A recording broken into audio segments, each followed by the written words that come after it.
Are you a lifelong fan of General Hospital? Are you a new fan who wants to know more about the history of the show? Do you enjoy talking about the show with others? Do you find yourself yelling at the TV? Is your self-care an hour a day in Port Charles? If so, we invite you to join hosts Amanda Kimmel and Shannon Coach at the place where all the hidden conversations take place and secrets are revealed. Meet us at Pier 54, a General Hospital fan podcast. Hello. Hi. Welcome to the General Hospital recap for December 15th through 18th. We're going to do this. We're going to get through it. We make no promises. We're going to get through it. I promise that. I promise that. You've made it through 100% of your worst days. There you go. Yep. So for Port Charles Pipeline, we're going to wait on it. We're going to go. That's going to be last. Okay. I am dictating that. You're driving this boat. All right. So correction to our last Bobbie episode. Felicia did not shoot, and I caught myself on this listening to her in the shower. Felicia didn't shoot Peter August. She hit him over the head with a tire iron. Ah, there you go. It was, I started laughing at myself saying she'll shoot your son, but not you. And then I was like, wait a second. She hit him over the head. Yeah. She hit him over the head with a tire iron. Did I have anything else about that episode? No. Also, random thought. This is why, guys, I use Aqua Notes. Okay, Aqua Notes is a waterproof notepad that I've had for years, and it comes with a little pencil, or full-size pencil, that says, no good ideas go down the drain. That's who we need to ask to sponsor us. I wanted to create them, and then when I think of something, I'm like, wonder if it's already a thing. I've had them for years. For a while, my family was playing hangman on them. I write like random quotes. We draw each other pictures. It's actually kind of fun. So, and it erases. But anyway, this is not about that. What if the amazing heart doctor in Boston is David Hayward? Oh, I know Vincent Irizarry just went on another show, right? He just went on. I have no idea, but I think I would absolutely love that. Me too, obviously.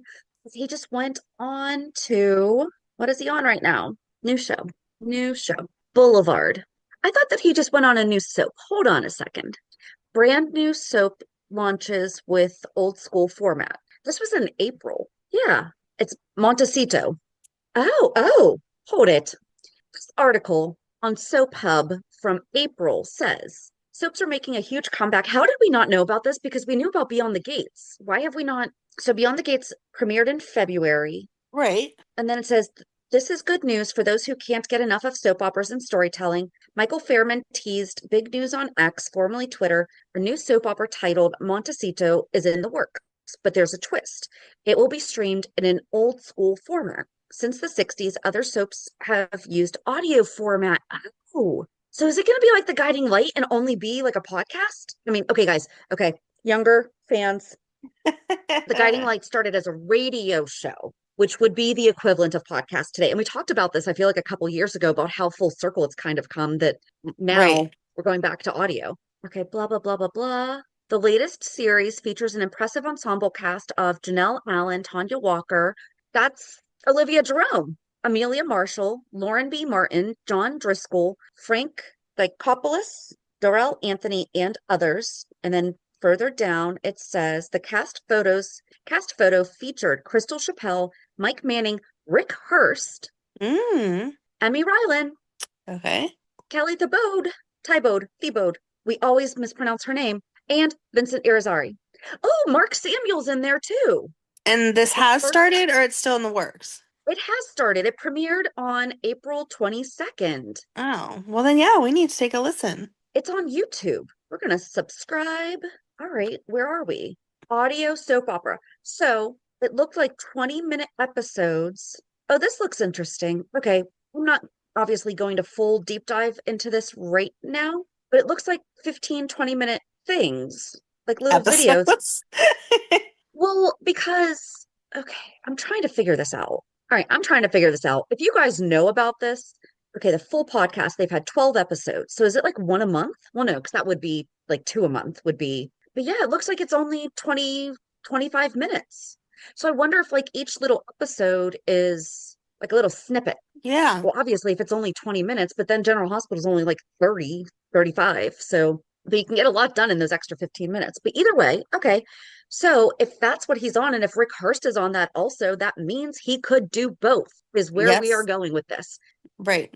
Because I just remembered seeing him announce he got booked for something. So I'm like, woohoo! I'm horrible and didn't actually look at what it was. Okay, I so would be he is very happy. absolutely, according to Shannon, available to bring David Hayward to Port Yes. Charles with Maxie because, oh, who's her godmother? Right? That would be Hannah Devane. awesome. I want that to happen so badly. That would be The awesome. other thing about the Bobbie episode, just the irony of this week. We talked heavily about how they never talk about Nina and Valentine being together or Nina and Charlotte having a relationship. And guys, we recorded that well before those episodes happened this week. Yep. So, and now here we have Brendan using it as a tool, which we'll get into more, but I feel like And Charlotte didn't act like it had been forever since she saw Nina. It was like, right. oh, you're stopping over for a visit again. Like we just hung out last week, Yep. even though they've never conveyed that to us once. And then, so the judge in Willow's trial Mm-hmm. is Judge Sullivan, but there was a Judge Sullivan before, and Oh, it was a lady. well, maybe it is her husband. Maybe. Okay, let's get the judges in here. I know we had that judge. We're always going to forget his name, the one that Monica had the thing of, like, why don't we have? What the heck was his name? We just talked about it. We did just talk about it. I forget. Yeah, But I don't remember either. I just wish that they would keep the same few judges and remember what type of cases they preside over, yes. because you have one judge and they do your family court cases, they do your murder trials, they do, Yep. and again, I do not have extensive knowledge of the judicial system and how that all works, but I'm pretty sure that if I kill someone, I'm not going in front of the same judge that heard my child support case. So. Yeah. I do believe that is correct. So what the heck? Yes. I did have an idea because I was reviewing the 2025 recap because we're going to be coming up on that soon. You need to look over it to make sure that I didn't miss anything because I feel All like right. there's sections where I go like weeks without looking at it and then go, oh shoot. We should have our fans write in to tell us what their favorite part of the year was. Oh, I would like that. Yes. So please write in peer54podcast@gmail.com. Let us know what your favorite part of the year is and tell us what you are hoping for 2026. And that we will write down because remember I was saying we need to figure out a way to track them. That we will write down. Did we do Ev that last year? Hold on, ev did we do that I last yeah, year? people definitely gave their predictions, but I feel like this year everyone is going to be like, just for this trial to be over. Can we have the attempted murder and be done? Because no one Right. cares about Drew this much. Yeah, so guys, write in, tell us what your favorite part of 2025 was. Even tell us what your favorite what the heck moment was. What's your most memorable maybe? It doesn't even have to be your favorite. Maybe just, something that when you think of General Hospital 2025, it's going to be bleh.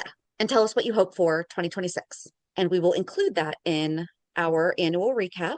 And then Vernee Watson was on The Big Bang Theory. I just started watching that, and she played a nurse on The Big Bang Theory. Oh, Yep. Have you watched the Hulu show All's Fair? yes. How did you not tell me about episode 3? Apparently I missed it. Rick Springfield being a Oh, complete jerk? yes. Horrible, Yes. horrible, Yes. That's horrible. so funny because I text my sister about it. I can't believe I did not text you about it. Oh, so I would just needed something. Okay, let's just put it out there. And I don't think it's meant to be a good show. This is going to sound so horrible. It is such a trashy show. I mean, it is. I needed something on in the background, completely mindless because I was doing other things. And I look up and I'm like, wow, that girl looks like Jessica Simpson. And it was. It was. And she played a character named Leanne who got plastic surgery to please him. And it was completely botched.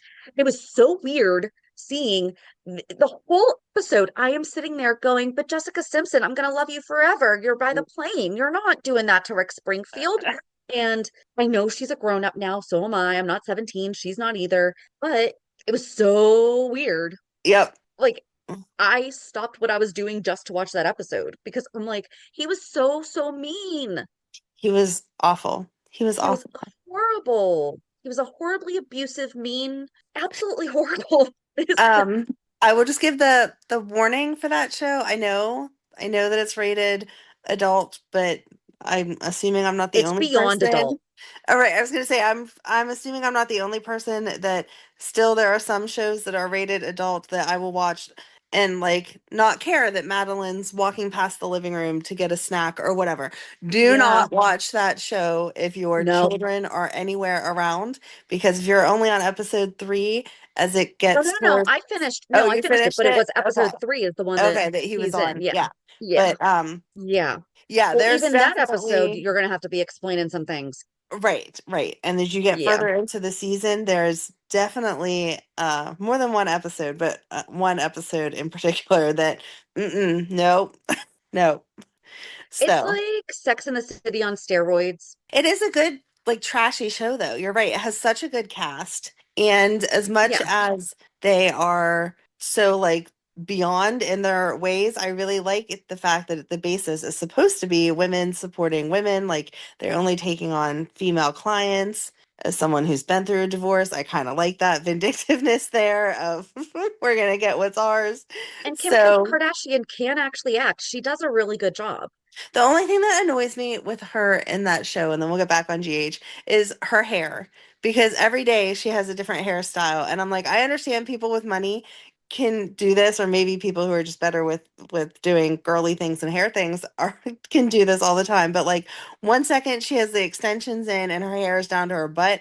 And then the very next like shot, she doesn't have any extensions in and her hair is like super short. And I'm like, I'm pretty sure that's a process that takes like time to put extensions in. Who is sitting there and, for their 9 a.m. meeting, they have extensions down to their butt, but in the afternoon, they don't have any extensions. And then by dinner time, they do. Like, Well, I mean, did you hear the self-care that she went and had done?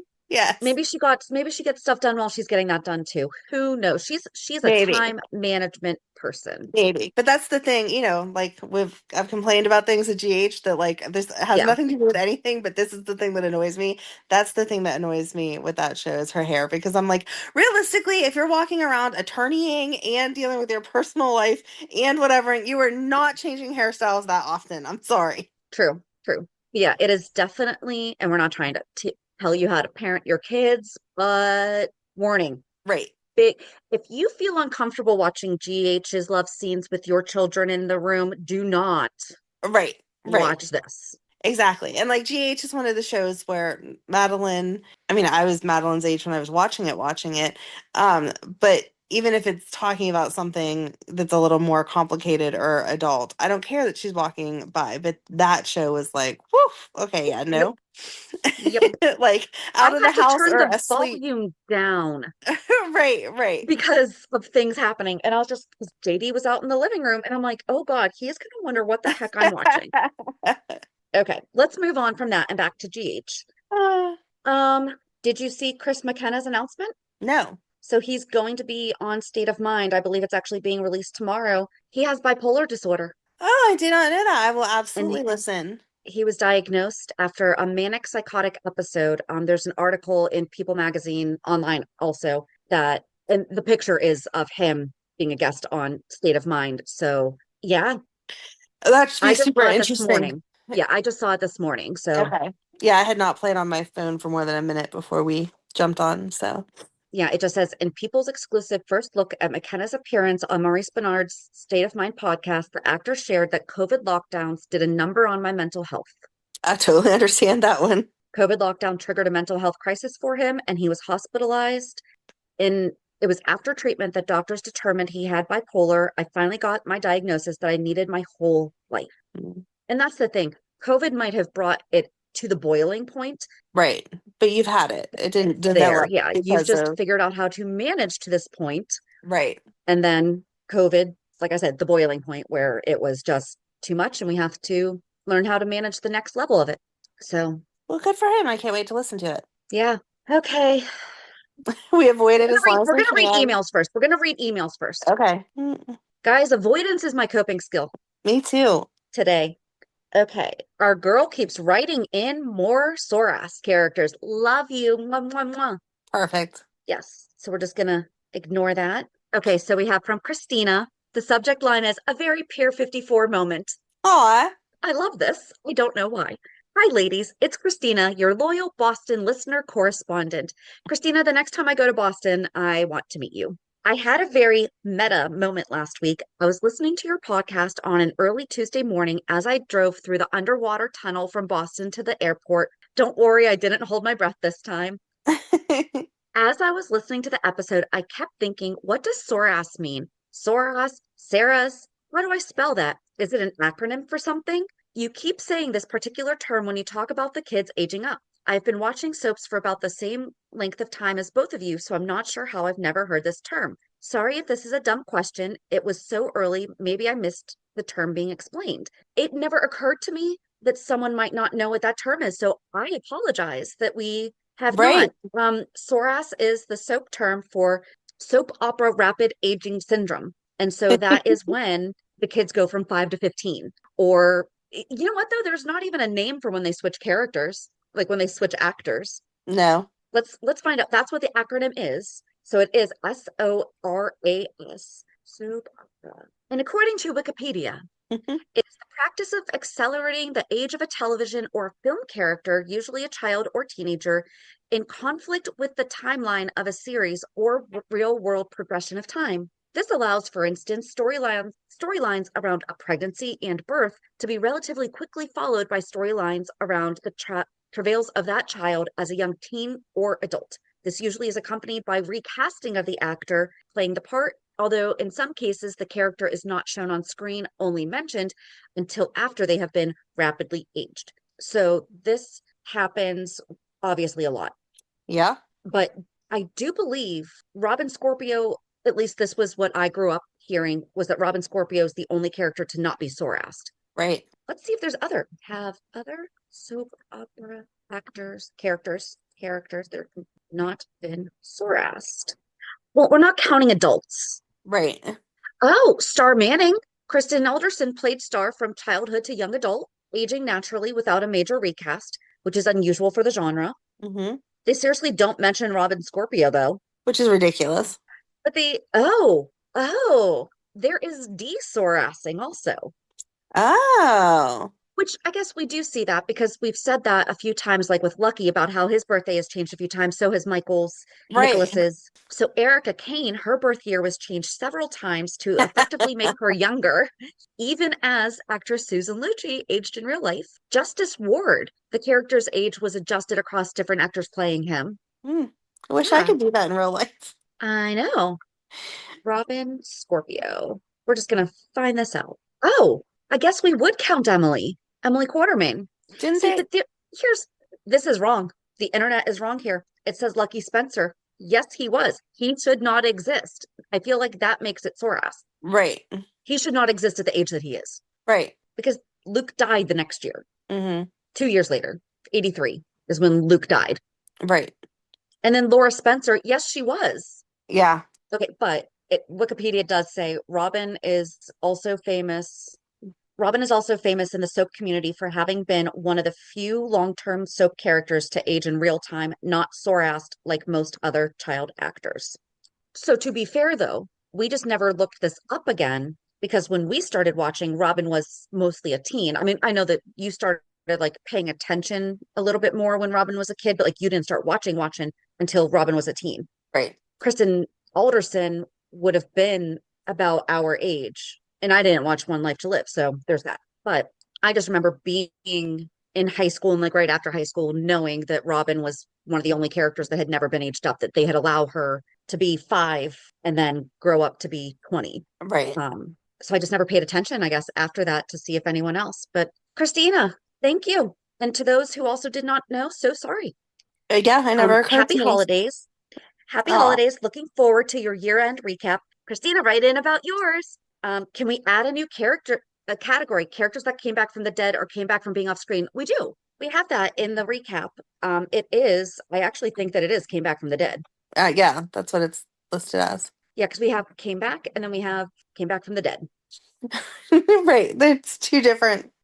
Yeah, because we have back from the dead. Well, here's the categories we have, guys, in case you want to throw something in. So I try to do a monthly bullet points of big events that happened. And then we have engagements, weddings, divorces, cheating affairs, kisses, pregnancies, babies, new relationships, breakups, parent family reveals, died/funerals, because they're not always the same, back from the dead, lab results that are accurate or not accurate, health concerns, hospital stays, shootings. And I put back this year because at one point we were like, we need to separate out Jason's shootings alone. From what, okay, guys, right now I don't have any listed. So if I'm missing a Jason shooting, let me know. Other violence / illegal activity. We added people Sunny yelled at and intimidated, and I only have one person, so I feel like I'm missing more. Then there's blackmails, arrests, new / brought back / destroyed locations or businesses, events and celebrations, books, Ava's gallery shows, recast / short SORAS, left the show, returned to the show, new characters, job changes, times that we saw our paramedic is still 0. Oh, that's so sad. Yeah. And the one thing that we added this year was character, or maybe I added it last year, but random character traits or random facts that we learned about the actors, because I think that's fun. Mm-hmm. Okay, anyway, so many this year. But yes, there was. So thank you, Kristina. And then Sherry. Oh, yep. We'll get to you in a second. Miranda, Fort Charles Pipeline. Hi, ladies. Just a note on the after school special that was Elizabeth's scene last week. Every time I watch GH on Hulu, I see the commercial for some eye drops for condition Demodex blepharitis. They must be a new sponsor of the show or something like that. On Monday's episode, the commercial came on like 3 times while I was watching. So I have the paid version of Hulu that I don't get commercials. Yeah, me too. Okay. On another note, oh girl, I actually had this thought on Friday, and you wrote this. You wrote this on Tuesday. I had this thought on Friday. On another note, and you're gonna be surprised by this. I'm loving Valentine and Carly. There was something on Friday. I went, oh, yeah. They're both great actors, and these scenes are fun to watch. I like Brennan before the recast. Now he's just not my speed. I think I'm in the minority, but I actually like Sidwell.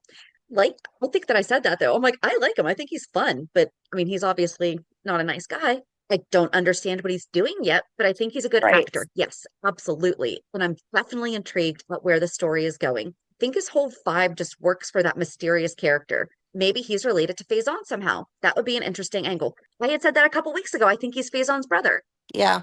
Anyway, here are some photos of little AJ. Okay. You have to share with me. Honey, Miranda, he's beautiful. Okay, Amanda, I'll send them to you in a second. Hold on.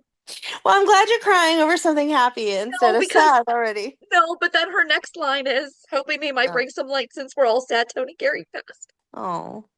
Hey, girl. Oh my gosh, but he is beautiful. Hold on. I need to send and absolutely, we will not share at all. These are just between us. Oh my God. He's adorable. I just might keep these pictures up while we're recording so that I can just look at him. Now I sound like a creeper. Sorry, Miranda. Oh my goodness. He is so cute. Oh, by the Christmas tree. Oh my God. Oh, these are adorable. And they just look so happy. Oh my gosh, he is so cute. Okay. Yep. Hey Miranda, we're like close to each other. If you need a babysitter, you just give me a call because he is freaking adorable. Oh yeah, and she did say, hope you're staying warm in this Pittsburgh cold. Oh, he is so cute. Oh, there is no staying warm. We all know this. It was ridiculous this week. Yeah. Oh, he's so cute. Okay, so we're just gonna go into all this now. All right, you have your tissues ready. It's okay. And then we have from Michael, hello, Shannon and Amanda. Did you ever have one of those days? Yep.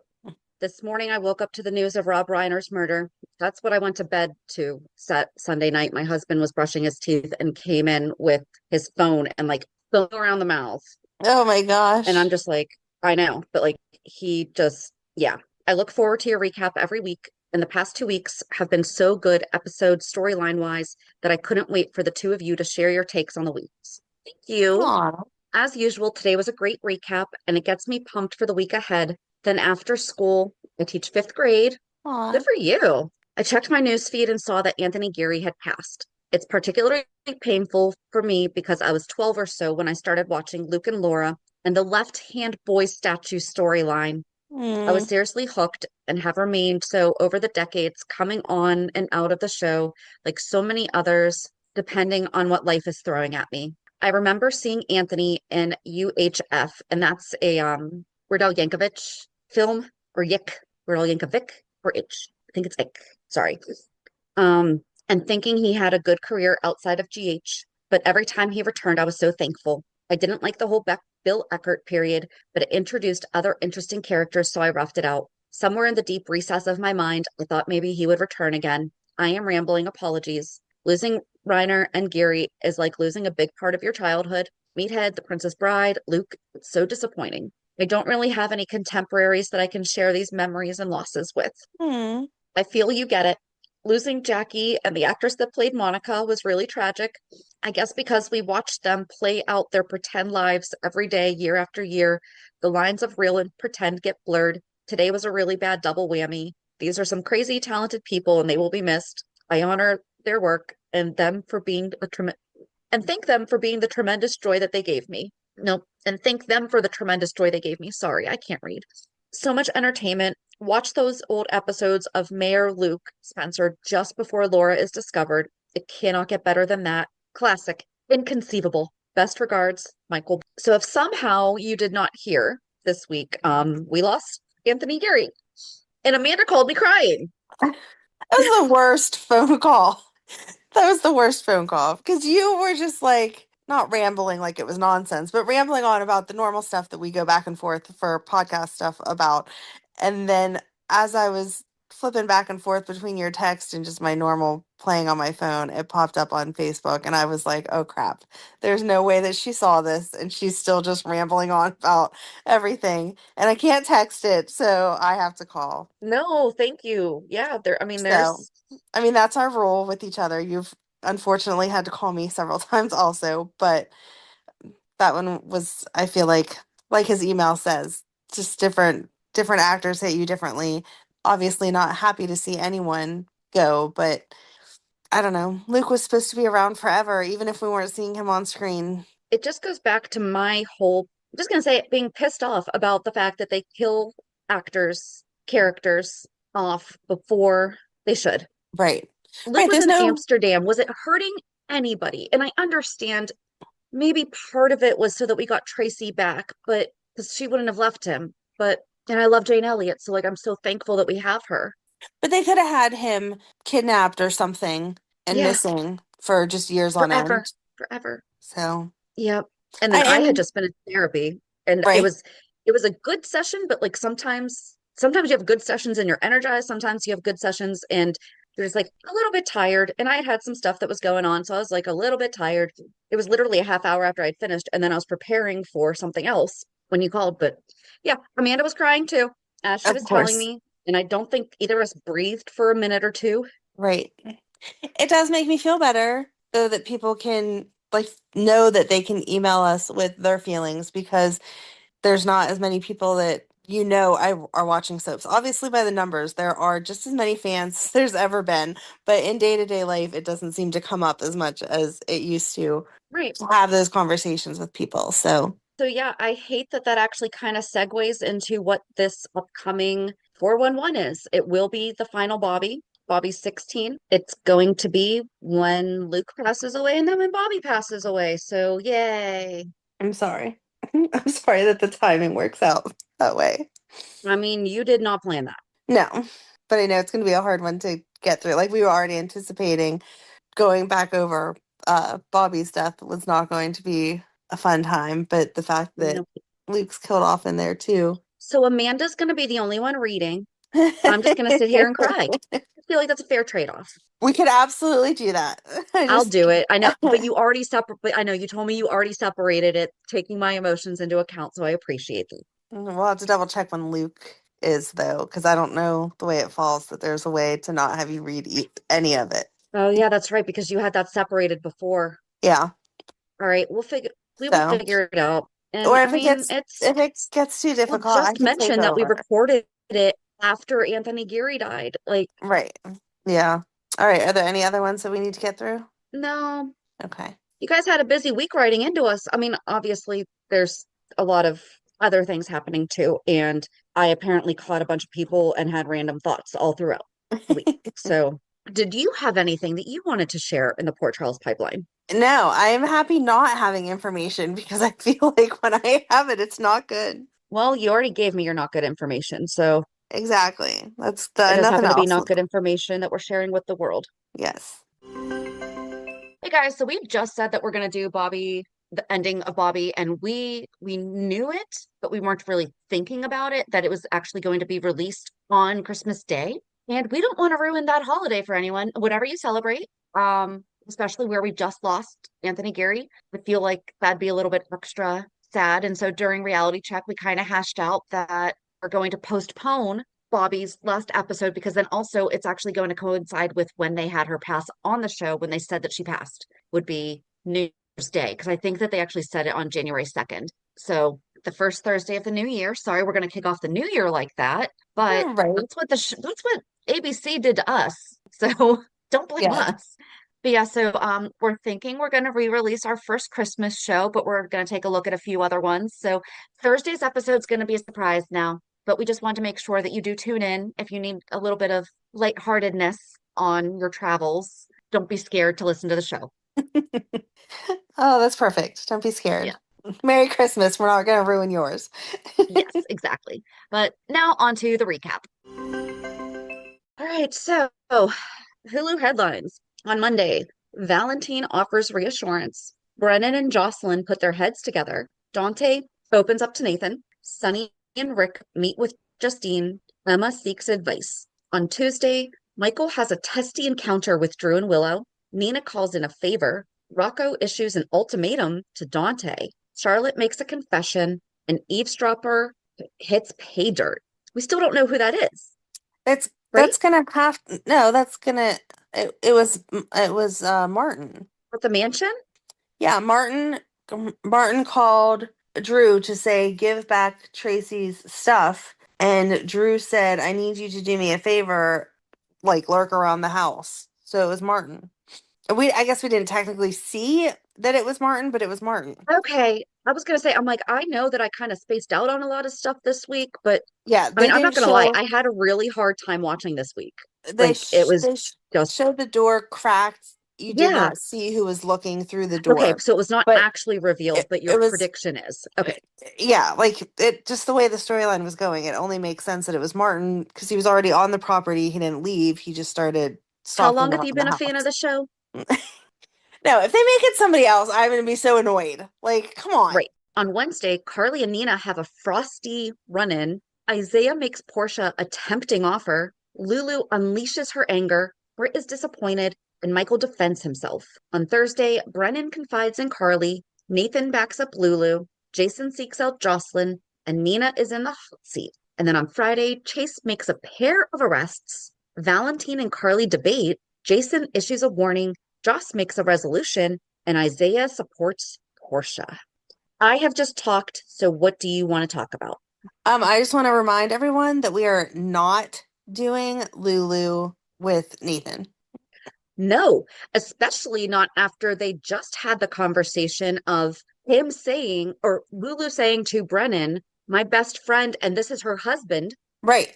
And him saying, yeah, my wife, where they are Yep. both vocally saying it as though it is still an active truth. Yep.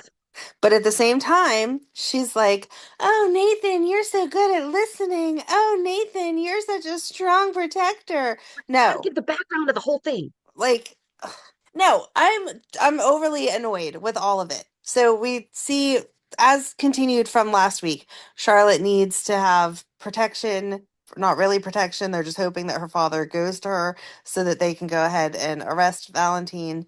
And so Nathan and Dante are swapping back and forth of who's watching the house, who's there just checking. In the middle of all this, we have Rocco's trial that he has to go to. And Nathan is just continuously, being there for the family as he should, as the fact that Lulu is Maxie's best friend. And although he hasn't brought it up, he did think he was Charlotte's dad for a minute. Absolutely. I thought they were going to say it because he brought her home from school. Right. And I thought that at some point there, it was going to be like, yeah, it was nice having one-on-one time with her again or something. Yes. Something, yes. Or a reminder of how life could have gone because I thought I was her dad. Like this would have been my normal day-to-day stuff. To be fair, though, maybe in defense of Charlotte, she was a little kid. So maybe it is not good that they talk about it necessarily with her. True. I mean, I Because guess she might not really remember the fact that her mom, she never brings up Claudette. Yeah. Claudette. Yep. Claudette. Colette. Claudette. Claudette. Yeah. Claudette. Yeah. Um, So, maybe she just doesn't remember all of that. So I think that that's fair, but True, but she was Nathan upstairs. does. Yeah, so Right.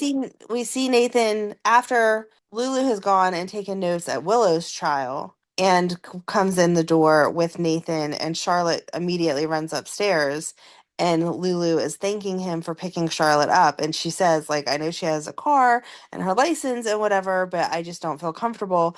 And Nathan, again, is that friend. Like, I could call JD at the last minute and be like, oh my God, can you please help me, and go grab Madeline or Yep. whatever. Okay, cool, thanks. So she's like, thanks for getting her, whatever, even though I know logistically it looks like she should have been able to do this herself. And he's like, no, not a problem. Of course, you don't want her out driving around by herself with Valentine on the loose. No big deal.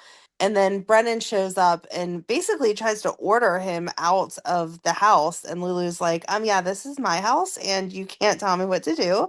And you have no warrant. So too bad. And goes on about how wonderful Nathan is for helping out and for being there for her and all of those things.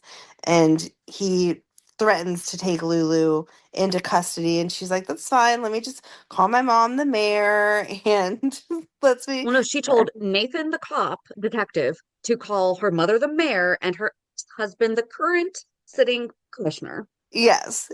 And Brennan's like, well, you just need to listen to me. And she's like, no, I don't. And quit intimidating me. And Nathan's here on my side because he understands that you're trying to pull rank that you don't have. Like, we're not using a teenage girl and questioning my parenting to try to pull Valentine out. But yeah, in between all of those nice statements about my friend's husband, she's still given this undertone of there's something there between the two of them. And no, no, no, no. The only No, conflict we need with Nathan romantically is for Maxie to come back and be like, oh crap, I love Spinelli, but I thought you were dead. I don't know how to process these feelings. That's all. That's all. right. It was so Yeah. funny because I was talking with a friend of mine last night about there's a book that I read over the summer, One True Loves, and it's about a woman who thinks her husband died and she moved on and then he came back. And like she was talking about, I said, see, here's the thing. This happens so much on General Hospital that it didn't even faze me that this was a story. Right. I'm You're like, like, so get more hearing her creative with talking your about book. it, right? Well, because she had read it too, and like she was sharing her experience, and I'm like, huh, yeah, I guess I'm just so used to this that that didn't register with me, Right. Oh, that's certain funny. things. Yeah, I just I But know now we're not supposed to like Brennan, but I don't get how does he think that these people aren't all talking? I know that he knows, quote, knows that Joss is not talking to anyone. Oh, I guess because Nina or Lulu and Britt are obviously not talking. And Lulu thinks that Carly has a good relationship. So why isn't Lulu complaining to Carly though about her boyfriend? right. Like, I'm sorry, if Ryan came over and was interrogating me without you there, I'm like, Amanda, what the heck is going Right. on? But like that's a big thing that you'd be like, can you get your boyfriend to leave me alone? Thanks. Because they haven't really talked about it. Because even last week when Carly came over and dropped the key, I feel like Lulu has told her that Brennan's giving her a hard time, but maybe Carly's not really doing, although Carly's trying to manipulate It, Brennan. So right. she's not going to pretend to have Lulu's back. Okay. But Lulu should still be doing more. And I feel like there's a difference between not having someone's back and not having a normal conversation. I mean, it's hard to imagine using our personal lives just because Ryan has nothing to question you on. But like, we'll use my ex in this scenario because he is a cop. If you drove through his town and got a ticket and then called me and was like, oh my God, I can't believe that your ex gave me a ticket, I would 100% side with him and be like, well, Shan, don't be speeding. Like, I don't know what else to tell you. Right. But when I talk to Right. him, Exactly. I would be like, man, could you be a little nicer at least whenever you're giving her a ticket? Like, you don't have to be so rude. Once you saw the name, you knew that she was, one of my people or whatever. Right. You can do your job without being a jerk about it. The fact that Right. that Carly and Lulu aren't having any of those conversations, that Carly's not like going back to Brennan and being like, hey, listen, I know you're just trying to do a job, but can you remember that that's my cousin, and like not be so Right. Like harsh I with have to her? have Or Christmas dinner with her and she might be around you. Right. So Like if you play it too nice, that also tips your hand. Like now you're being yeah, insincere, you know. If he really knows you the way he claims he knows you because he's so in love with you, then he should be like, wait a second, she's being too non-confrontational when that's not Carly. Like we know yeah, her. It doesn't matter if she's involved with you romantically or not. If you do something that annoys her, she's going to bring it up to you. right. So, yeah, I think it's odd that she's not saying anything to him. But that's whenever, then after that is whenever we got to see the Nina stuff that we are happy to see because we were like, where is this relationship coming from? Because Brennan saw Nina and was like, well, if you can get information on Valentine, then I'll be happy to help with this trial, which really makes me angry because that has to come full circle too, where Carly is going to be like, okay, Brennan, thanks for helping Nina out, except for you just made my son look more guilty. So Right. why didn't you leave things how they were? That traffic footage was very important. And I do think it was 100% Brennan. Like, I know at the end, Dante was questioning Chase. I don't think, as much as we see that Chase has gone off the deep end in cases for Willow, I don't think that he would be deleting information. But I do think that that was really important for Chase to get that smack in the face that Yes. his best friend and partner Right. would think that. Yeah, I agree. But no, I 100% think it was Brennan. And I'm sorry, but I don't know. I don't know exactly how I would be blackmailing people, but I feel like if I'm blackmailing you, I need to see the proof that you did what you were going to do before I give you that type of upper hand. Because Right. he already made the footage disappear and she was just going to dinner with Charlotte after that, and then she even gets to, which I do appreciate Nina, like as a person, as a mom figure, saying to Charlotte when Charlotte starts saying, oh, I already got a message from my dad, her being like, all right, zip your lip, do not Yep. tell me any more information, you cannot trust anyone, even me, whenever it comes to this, so don't tell me anything that I may be asked to repeat later. And I was like, well, thank you for like being an upstanding adult instead of using this child to get information. Yeah. That is, I don't have anyone under blackmail, and we definitely have Yeah. someone. You could just write Brad, Brad, Brad, Brad. Brad. Well, was that, yeah, that was this year, right? He left this year, right? He did leave this year, but that was why, was because he had given the information to Drew, and Right. so Drew just paid him off. So Brad, Drew, Brennan. Well, Brennan, we're pretty sure. Right. Suspect. Suspecting. Yeah. Subtle blackmail Um, of Carly. Okay. That's going to come out too, though, just because yeah, that's a giveaway for the wrap up. But that just occurred to me. I'm like, oh my God, I didn't really have anything just listed on. blackmail, yeah. Yeah. Yeah. You're going to have to go through that definitely this year. I will. Do we just want to stick with Brennan and the whole week of Yeah, he was just everything? disappointing. And I did like Valentine and Carly together because Valentine brought up stuff that I hadn't even thought of when he was like, yeah, you don't think, Carly, that he's still holding on to information about you? And Carly's Yeah, like, no, why would he hold on to that? That was like years ago before him and I were even anything. And Valentine's like, yeah, that's the way he works. that's exactly. Oh, but I appreciate Valentine saying that. And he's like, yeah, but if this had happened after you guys were together, then I would probably think he would have deleted it. But now is Valentine trying to manipulate her? Because he even said to Brennan, this lady's really got into you. But, or did he just realize, oh, because now that he's talked more to Carly, never mind. Because now that he's talked more to Carly, I think that he realizes that Brennan's playing her. Because he said to Brennan, you've never gotten sloppy over a woman before. Remember we talked about that? Yeah, right. Like I think that was over the summer. And Hmm. then but now he is seeing, oh shoot, he did all this stuff for her, but and it wasn't until she mentioned he made that go away that I think it clicked with Valentine on, oh shoot, you've been married to two powerful men and are a mother of one. Right, So, which I appreciate that Valentine's given Michael all that credit because Michael's not, he's powerful, but not in the same way that Sonny is. right. Okay, but so who is he saying is the second one? Is he saying Jason or Jax was the other powerful man? Because Jason's technically an ex-husband, and that's one that Brennan wants to manipulate is Jason. See, I thought that the way that he said it was you've been married to two powerful men, like you still have a connection with them now, like on a day-to-day basis, and you have a child by the other one. And so it was supposed to be Jocelyn is a connection to Jax, but maybe I misheard it. Oh, see, I kept it with men, Okay, I see. Yeah, not person. You took it as Joss. I took it as Michael is another, because he said you've been married to two powerful men and mother to another. Or that's I how I heard it. Or you're here. Okay. Yeah, I heard it as you've been married to two powerful men and have a child with a third. So I didn't think he was referring to Joss as the powerful person like you took it to mean Michael. I thought he was saying, like, even though you're not talking to Jax right now, you have a child with him. Right. Yeah. Right. So Okay. We're gonna go to the tape real quick.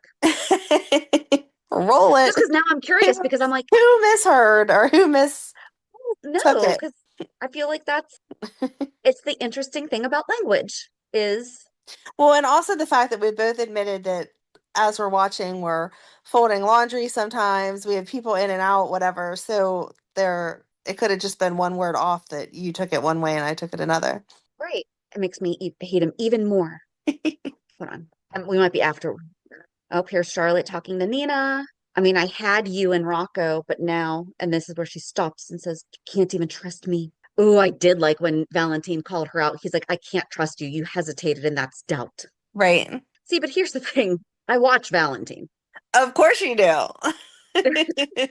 Every good deed that he's done for me was designed to make me feel safe so he could take advantage of me and my daughter. Makes me hate him even more. This is when I thought, because when she said, "I've never been more committed," and I was just like, ooh, there could be something there because he smirks at her. Mm-mm. Yeah. I'm betraying Anna. Was that earlier in the week? I thought that was at the end of, or at the end of I thought that was at the end of the episode. It was after Brennan All right, had we can given keep her the talking about necklace. other stuff while I try to find this. Yes, talk about that. It was after that. So, Brennan was just Is that kind a of trying tracker or a microphone? Or both?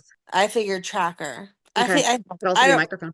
Yeah, I don't know. I honestly again don't know what a microphone would look like, but in my mind it she would notice it on the necklace, but a tracker I don't know. would Now not. how they make stuff? Like the Right. teeny, teeny, tiny? Um She needs to go get Joss's swoopy thing. that's what I was just gonna say. Why doesn't Valentine have one of those? Come on. Yeah, Brennan Ooh, shows maybe up. that was just extra weight from jumping out of the plane. I feel like that would be pretty important, no matter where you're staying, to know if it's bugged or not.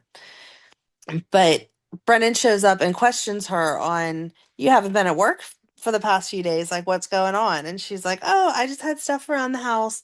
And then I don't even know what his reason for the present was. He just missed her. He just saw it and thought of her or whatever. Because they've been And busy. Because she even said, I thought that you were so busy looking for Valentine that we weren't going to even have time together and stuff like that. so he was like, oh, here, I bought you a present. So you're not mad at me. She was like, okay, thanks. And then she put it on. And like the second that he left, then she took it off, which I was like, oh, that was smart. So I'm hoping for sure that it's a tracker because then she can just put it up and be like, oh, sorry, I was playing with Donna and she broke it. So I'll have to take it to the jeweler's. It looks just like a foot smashed on it. Well, 7-year-olds. Right. We were That's roughhousing. about where we Sorry. are, right? Yeah. Oh, that's right. Valentine also questioned, does she, because she mentioned about how he got Michael into that treatment. Yes. So like why would he? Yeah, he has totally been playing her this whole time and none of us even picked up on it. Yep. I really thought that he was just like smitten. I liked the idea of her being the one to turn him. Shows Yeah. what a romantic we are. But we always think we can change them. Yep. Even though we remind ourselves all the time not to do that. Yep. All right, I'm not going to find it, but I do think it's interesting that we both heard, and it's probably just one word off, and we both heard it differently. Okay. Oh, but Valentine likes French press and Fruit Loops. French Yes. press coffee and Fruit Loops. And I love that he took the box with him. I'm sorry. I thought that like little things like that I like. I hope if they need to like have him be discovered, that it's something little like that that helps him get discovered in the house though. Like Donna to be like, Mommy, how are we out of Fruit Loops? Like we just bought those and I've only had one bowl kind of stuff. Ooh, this is a little bit of a plot hole though, because remember, Charlotte was never allowed to have sugary cereal. Remember, we saw her have sugary cereal for the first time. So Yeah. now he's eating Fruit Loops. Is that why? Is that why, like, my 12-year-old son had never had a Butterfinger before because I always took them out of his Halloween bag and didn't realize it until he came home one day and was like, Butterfingers are so good. And I was like, yeah, Why do you think I've been stealing them for years? but I didn't realize that they didn't give as many as they used to. Um, Maybe he also didn't eat that kind of food until he got in prison, because I Oh, doubt that true, there's as many breakfast options. true. And I just don't see Carly being like, let me make you a traditional breakfast every morning as you insist that you're staying here. Yeah, And another thing she'd have to explain to her daughter, Mommy, why are you making a whole extra serving of eggs when it's just the two of us? yeah, true. So, I don't know. I'm interested to see where her and Valentine end up, though. I was not totally against their chemistry. I won't like it wasn't even flirting. It was just I found it. Carly, you are the ex-wife to two very powerful men, and you're the closest confidant of Jason Morgan. So it's Jax, okay. who has been on the WSB radar for a very long time, but any one of them could be. Didn't he? I thought that he mentioned, We did too. We both didn't. We both heard something that didn't even but exist. now we're on to a new thing. But I okay. I would have So, swore that he said that you had a child of. yeah. Yeah. Okay. So we're Did both anybody else crazy. hear that? We're Tell both us we're crazy. not crazy. According to your closed Ooh. captioning, we are. But then Brennan also called Britt while she's at work and is like, get over here. This is not a request. And when she gets there, he approaches her about running the lab and says that if she doesn't give him everything that she's been working on with Sidwell, that he's basically going to tell everyone that she's been working for him. And she's like, oh, because and she's like, well, if you want that, then you're going to help me get my medical license back. And he says that he has no pull with the AMA Right. and that they don't have, the WSB can't get those kind of connections. What? Right. Again, you're going back to who her father is, and you think she doesn't know that? Yeah. And she tells him that that's the only way that she's going to cooperate is if he gets her medical license back. And then I loved see, there's so many different ways we can go because like it was really a spider web week because Carly and Joss got into a fight over Joss's motive behind making cookies Mm-hmm. because she just basically wanted to spend time. But I guess Carly's like, no, you do not have to be looking over me. I'm fine. Valentine's not going to come see me. Right. But then Jason went and saw Joss and used his phone to type, have you swept for bugs? And then we see her sweeping, I guess. And she even said, like, I do this every day, but just to prove to him. And then they had a really good conversation. And he's like, I need your help trying to find out who is doing this work. Like Britt was at the Five Poppies. You know, she's relying on this medication. But what else did he say? He said something about um he Jason's just trying to get her from being reliant on bad guys for her medication. Right. And then Joss is like, yeah, so sorry to burst your bubble, but Britt's a bad guy. Like Britt's in on this. Yep. So something hit me this week when, who was it? I think it's when Britt and Brad were talking about the Five Poppies. Oh, I know what it was. She said something to him about how she just woke up at the Five Poppies. Yes. Opium is from poppies. Opium makes you sleepy. That's why in The Wizard of Oz, you get very sleepy. So is there opium in her medication? And Uh, I was like, is there a significance about five poppies? And there is. Okay. It is in remembrance for different branches of service, a tradition popularized by late Queen Elizabeth II, though Buckingham Palace has never confirmed the exact reason, with popular theories suggesting each poppy honors the Army, Navy, Air Force, Civil Defense, and women's services during wartime. Okay. But like the poppies in and of themselves would be for sedation. Mm-hmm. So I'm wondering if that's how there's something in the name Five Poppies. Like there is something there that I don't know why we never considered the fact that the name the Five Poppies is going to mean something. Yeah. But so I think that that's how she fell asleep and then woke up. But then maybe there's something with opium in her medication. But she doesn't seem tired, but so it's not like straight opium that she's taking. But Is the book that Faison Ooh, wrote an actual book? it's an actual book on screen. Hold on. I don't think that it's actually one we could buy. Okay. I'm wondering if like all the secrets that we're trying to put together are in the book. Do you know what I mean? Like in the story Yep. of whatever he wrote. According to fandom, it's just a fictional book written by Cesar Faison under the pen name P.K. Sinclair. The storyline on General Hospital involved Faison writing a book called The Crystalline Conspiracy. Daphne, an anagram for Anna Devane, was the name of the heroine in Sinclair's book, and another book called The Alpine Express. The events in both books were based on the activities of Anna and Cesar's spy days. Okay. Do we need to remind the show that Friday is the day for cliffhangers, Right. not Thursday? That then makes us super excited for Friday. And we just talked about that with a friend of ours on Thursday who had watched it before we did. Yep. And she's like, but I'm not going to say anything. And then Friday, I'm just like, well, that was dumb. Not that it was all dumb, but Right, right. No, I'm just wondering because I know we were talking about Brit and trying to figure out her stuff, but we saw Pascal go visit Anna and ask her about her code that she was writing to try to figure out whatever. And then under her lunch tray was wrapped up the book. And so I'm wondering if like whatever code she was writing somehow would break whatever code is in the book that would then explain what the five poppies means in relation to everything else. yeah, no, it's not a real book that's been published. Darn, I wanted to read I it and figure know. it out before Anna did. Here's all the answers. Okay, then I don't know. I don't know. I was shocked. So we got to see Brad and Britt like reconnect this week. Well, real quick, should we say what we're doing after Bobbie? Sure, And I guess after our recap for the year? sure. Guys, we're going to go ahead and do phase on because, Because first of all, JD's off work for a week. And so we're making him do it. And we have to. There's been yeah, too much, and they've honestly really not been doing a very good job of explaining. Maybe they are relying on us now to be like, you know what? We can just, if we could get them to be an actual sponsor and they could have a QR code, you know how like after shows now they oh say yeah, listen to the accompanying podcast, they could put on the show like a little QR code to learn more about Cesar Faison. Listen to Pier 54, a General Hospital fan podcast. Scan the QR yes, code here, that would be beautiful. but allow us to still have our creative differences perhaps on our Monday recaps because Mm-hmm. that is very important to us. Yes. Dear writers that are listening, and as I am using my hoodie, I like your hoodie pen.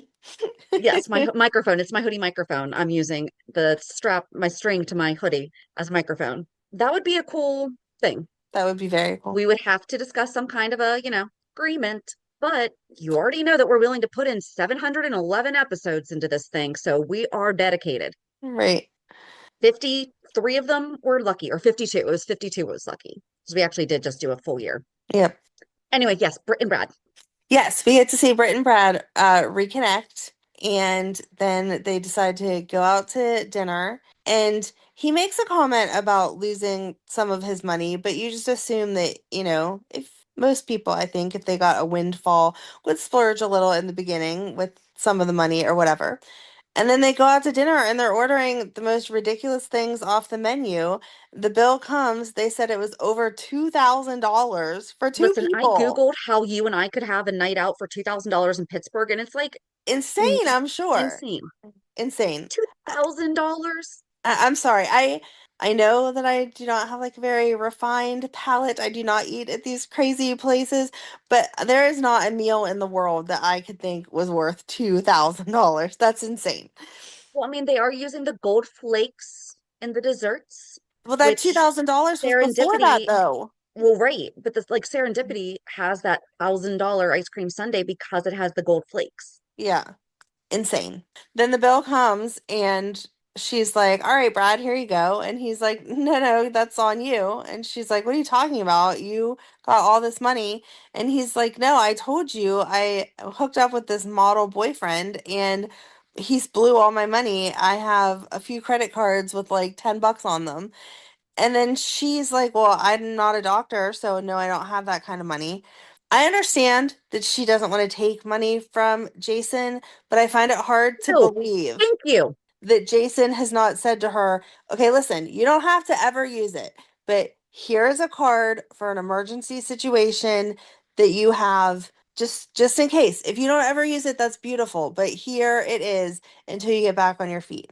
I don't believe that at all. But anyway, she doesn't have any way to pay for it. And so they order dessert so that the waiter will go away, and then they dine and dash, and Brad leaves one of his credit cards on the table. I was seriously sitting there screaming. Well, first I was like, just call Jason. Well, because even when Brad said something and I was like, oh, she's going to call Jason. Like, thank goodness she's going to call Jason, call Jason, call Jason. Doesn't happen. Like, Jason would have done that in a heartbeat and realized that she didn't want to make a fool of herself to her friend. Like, they're just getting along. However, wasn't it her idea to go there? Because didn't he say, oh, we're like moving up or something? And she was like, yeah, I thought that we deserved like a special night out or something like that.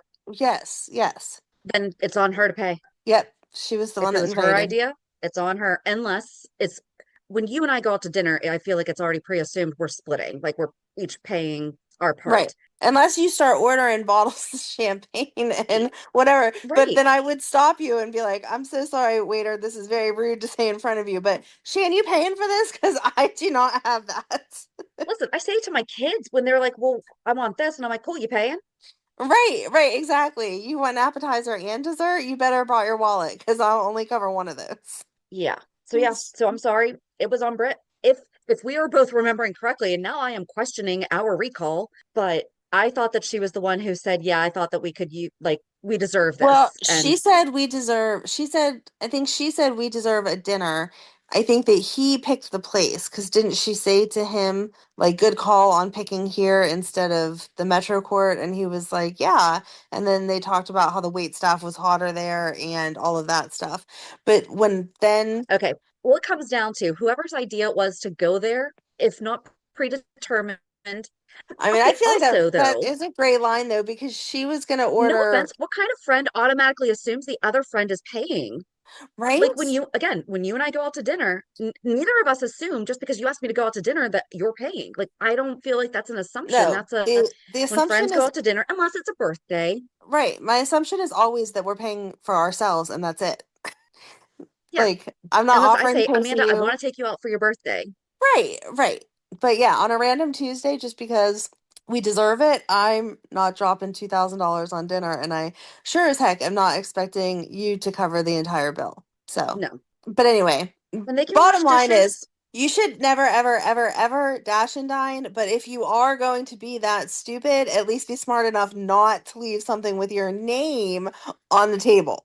Also, you have to assume now everywhere has cameras. Right. And it's not like you're visiting I mean they're in New York, so it's not like you're visiting Pittsburgh where no one has any idea who you are and you dash and dine and then okay, fine. You're in your hometown.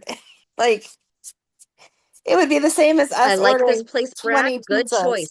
Okay. I like this place, Brad. Good choice. Yep, it's on Brad. I was gonna say I was pretty sure he picked the location. Um Then, yep. Yeah, I just didn't like the fact that it was so predictable because as soon as they got up from the table, I'm like, Brad, your credit card's right there, Brad. And then Right. they get back to Well, but to be her. fair, he had no idea what was going on. True, true. He was a little She was slower just than like, her. yeah, she was just like, one, two, three. And he's like, what are we doing?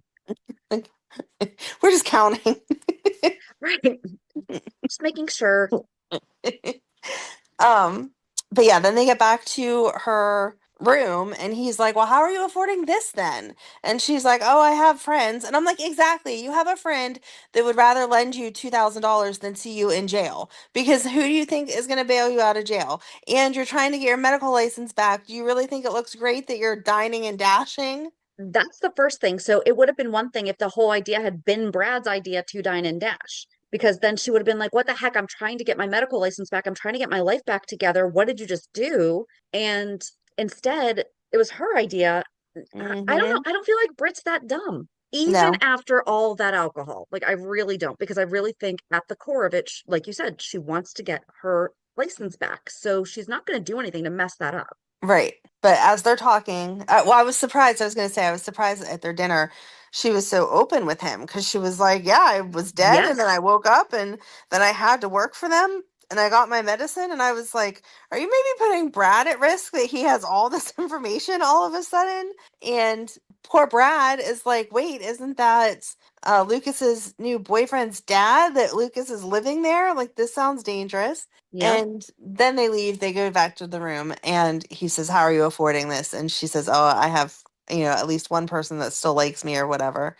Oh, and she tells him, well, she says, I have at least one person. And then she says that her and Rocco are talking. And I'm like, yeah, but Rocco's not Yes. paying for your room. So, like, you're kind of No. miscommunicating that. But then there's a knock at the door, and she opens it, and there's Chase, and he's like, hey, it was Chase, right? Not Nathan? Yep. Okay. Oh yeah.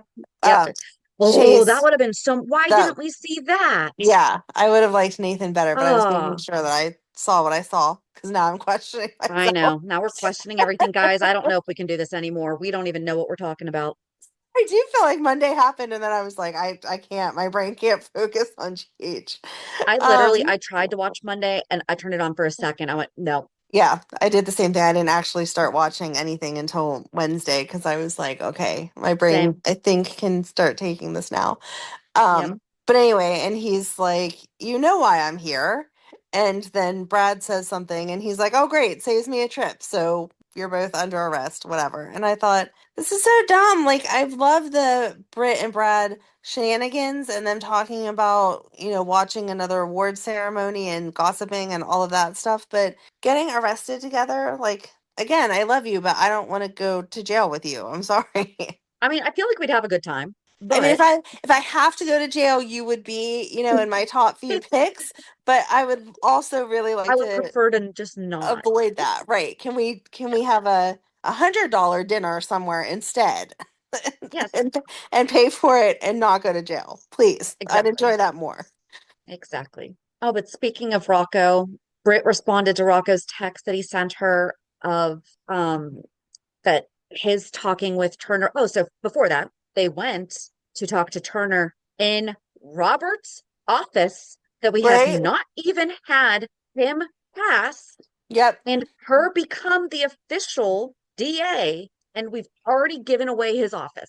Well, to be The fair, level of mad I was on that one, he's been gone for but a then it few should have been months talked now about. Should have been talked about. It should have been her saying something about, so I'm trying to make this office like mine, until Robert like gets back. she switched out the chair. Like his chair was Yeah. so uncomfortable, such an old man's chair, that she needed Yeah. to have her cute white one, like something like that.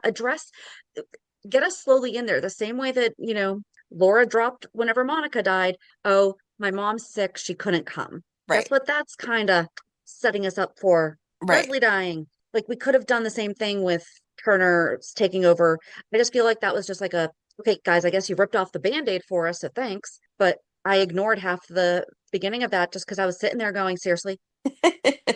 But anyway, they went to Rocco's. I thought he was going to trial, but I guess he just went to go talk to Turner in her office, Robert's office. Well, and I think if the case isn't, I think your attorneys, again, I'm just referencing off of what I've experienced with child support or divorce court, but like when I got divorced, I didn't go in front of a judge myself. My Yeah. attorneys went and my attorney and his attorney. So it felt like to me that this was Turner and who was Martin was their attorney? Rick was his Yes. attorney. Rick was his attorney. Rick. Rick. See, I'm telling you, I was off this week. So her and Rick went and talked to the Why wouldn't judge. it be Martin though? Like, why wouldn't Lulu have asked Martin? I know that Well, right, Sonny got Sonny Rick was because giving he was Rick, there like when it all happened and everything, but right. you would think that Lulu would have at least said, well, can we also talk to my Uncle Martin and see like which one has the better plan? I feel like Lulu lets the men lead. So if that's what Dante was fine with and that's what Sonny was fine with, then okay. But anyway, they went and talked to the True. judge, and the judge said, I'm okay with either one of these outcomes. I don't care. And so then Turner went back and was like, Turner and Rick went back and were like, well, these are the two choices.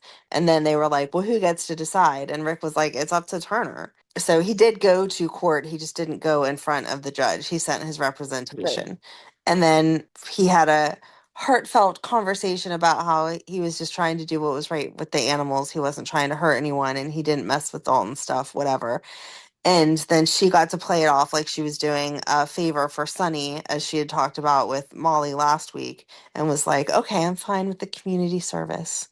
Right. So Rocco then texts Britt to be like, hey, at least I'm not going to jail for a month. And Rocco would not let Dante take him to court. And Yes. he said, unless, and then it was when he got back and filled him in on what happened, Right. that until he accepts Gio and accepts that it was Rocco's idea and not Gio's idea, that he wasn't even going to hug him. Yep. Ooh. Oh, I thought it was sweet, like following along that then, that we saw Emma talking to Felicia and she was like, you helped Mac and Yes. Cody. Can you tell me, like, I want to be a supportive girlfriend, but I don't want to just blindly take his side. So what do I do? And she was like, it was really James that got them together. And so Emma went to Gio and was kind of like, hey, you need to do this for Rocco. Like, put the kid first because you are an adult. And so then he went and saw Dante and was like, hey, it's hard for me. And Dante was still a jerk because he was like, oh, supervised visits or whatever. I feel like I know. he could have said that without saying that. Like he could have said, "Oh yeah, that would be great. Actually on Saturday we're decorating the tree. Why don't you come over and be a part of it?" And Well, that would have been like, "I'm exactly. You welcoming have the you." holidays. You have so many things. Right. You have so many things that you could automatically, not sketchily hover. Right, right. And Rocco is still a kid, so if Rocco asks on a random Tuesday to go out with Gio, then you just make up something. Oh, sorry, we already have dinner plans, or you have to clean your room before Santa comes, or whatever. And Right. boom, you're not a jerk, but you're still dictating how the circumstances go. Instead, he has to be like so drawn a hard line with it, like, oh, I don't know that I can trust you. Right. But luckily, Gio was the bigger person in this and was like, okay, dude, I'll follow your rules, but sure, I'll start with your holiday, whatever. So Right. I don't know. Dante needs to soften up again for the 400th time. Olivia needs to call him out on, hello, you're the one that had a baby younger than Gio did, even if you didn't know about it. So how about we not be so hard on Gio for making mistakes? Right. And you should know Rocco well enough by now to know that he wants to help, not that he needs to be persuaded by his older brother. Right. So the alcohol thing I could understand more than this whole animal thing. Like he was just trying to save some animals. Right. But whatever. Dante is Dante. Ooh, and he caught himself saying my office. Oh, I mean Anna's office. Yeah. Mm-mm. Ooh, and Turner, before all that, though, Turner had talked to Sonny again about Dalton. Yes. I just wish that people would think, like when they're talking about the shooting of Drew, like Michael saying, if I was the one that shot Drew, he would be dead, is like the most honest statement ever. And so Sonny being like, okay, obviously I don't want my grandson in trouble, but I'm not going to kill somebody over my grandson getting community service or a month in a detention center. That makes sense. Like he's not going to tip you off to his alleged life of crime now becoming not alleged over some dumb professor that accused his grandson of messing up computer equipment. Like, come on. It's not Right. worth the kill there. Oh, and then we just saw Gio, or not Gio. Back to the whole Gio thing though with Dante, that he was talking with Nathan about how Rocco was holding a lot of the stuff that when he left him and Lulu. Yeah. Oh, hold it. Let's see if okay, so we did that. Did we talked about Rocco texting Britt, but we didn't talk Mhm. about the fact that Lulu found his tablet and then blocked her number. Yeah. I don't think that that was right either And then in my parenting opinion. I'm not against reading text messages, especially since Rocco left his device right there on the couch. if Like, I'm paying for it, I get to see it. yeah. So not against her reading it or whatever, but she should have sat with Rocco and had a conversation before she blocked Brit. And Well, going to especially since Brit, they've had this conversation. right, and going to Brit before And the going to one thing she asked Rocco was for him to be again. honest about it. Yeah. Right. And if I was Rocco, I would be like, you stood here and asked Charlotte if she was going to go with her dad. And she said, okay, I'll be honest with you. Yeah, I miss my dad. I'd like to go with him and whatever. I did feel bad for Lulu with that whole conversation. But I Um, also totally understood where Charlotte was coming from. She's like, no fault of your own, but that's my dad. I spent more time with him. when she told Danny that she might be leaving. Yes. But for Rocco, I would be like, why are you having these conversations with my sister and you're not asking me? Like, I can promise you I'm not going to run off with Britt, but why can't I sit down and have a conversation with her about the fact that, peas was my favorite food at 4 months old? Because you don't know this. And again, Right. not your fault, but I want to know about me. That was the other thing. When Britt told Brad that she's been talking to Rocco, and he's like, Ben, and she was like, yes, somebody else who knows his name. We know his name, Britt. I know his name. Yeah, because then Lulu went to the hospital and confronted Britt. Yeah. And oh, I did not like Liz this week when Britt was texting and Liz was behind her and was like, I hope that that's not personal use. We have a policy against using phones for personal use while on the clock. And she's like you never have. And she's like, well, I have kids. No, Right. It's a if we're saying policy it's or it's not. policy is policy, then Es- policy is policy. Especially since you're in a management position, like you're supposed to be the example, Liz. Yep. Emergency, sure. Like, your kid's in a car accident, absolutely. I'm glad you answered that call. But your Yeah. kid asking you if they can have a can of pop, no, don't be answering that while you're on the clock. Right. Right. And then Lucas came and was so proud of his letter of recommendation.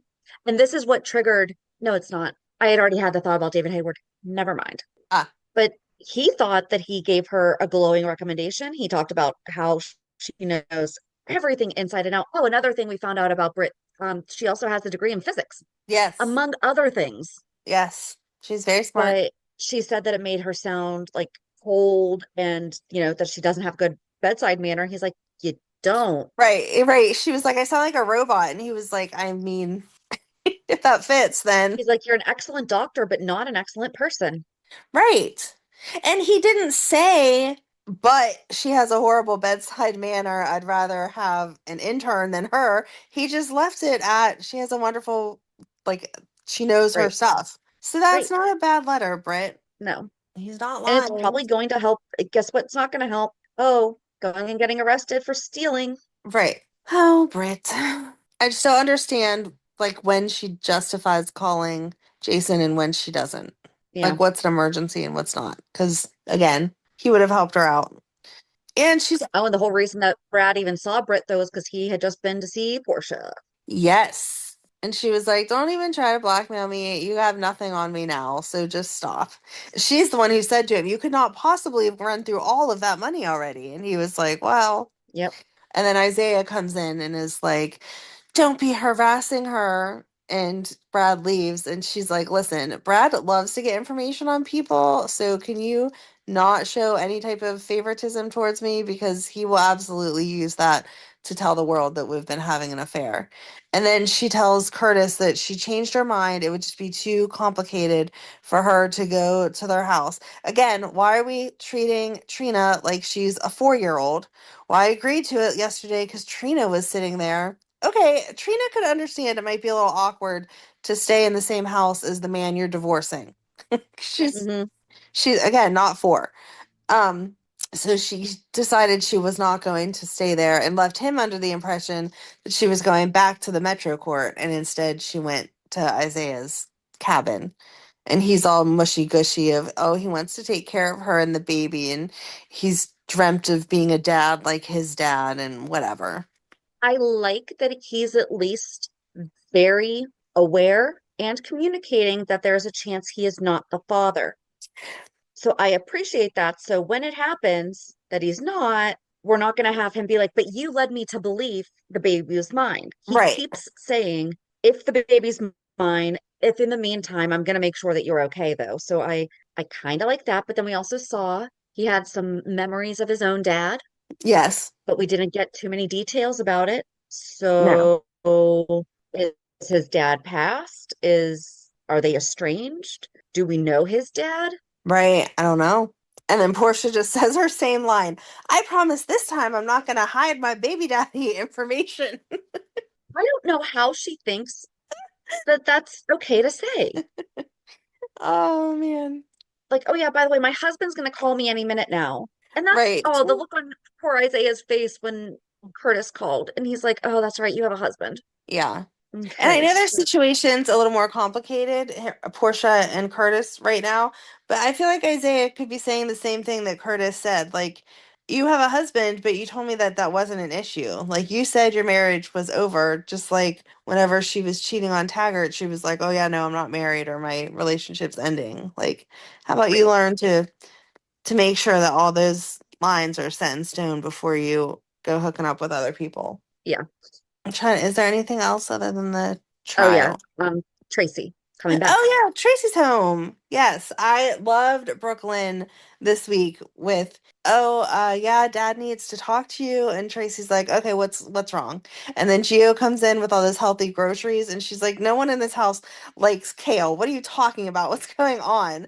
And Brooklyn the whole time just has this look like, Dad, you better talk to her and quick because she's gonna start putting stuff together. And so I just then, want to know what farmers market they're going to, because okay, at least around here, farmers markets are outside, and it was single digits this week in Pittsburgh, and where they're supposed to be up in New York is colder because of lake effect. So, which right. apparently, okay, if you guys don't know what lake effect is, because apparently it's not like a known thing, it's basically the lakes change the temperature and it actually drops degrees. So, like we have a wind chill factor here, which again, I guess not all places have. So when the wind's blowing, it actually drops the degrees like 15 degrees. So it could be 40, but it's going to feel 25. Yeah. Yeah, it was single digits here this week.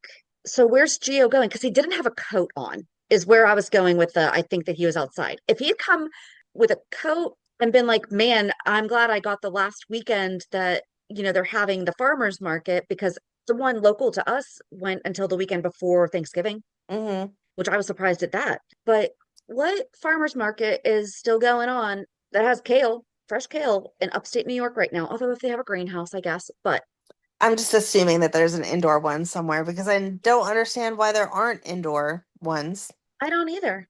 So, Well, because it's not typical to be able to grow that stuff around here at this time of year.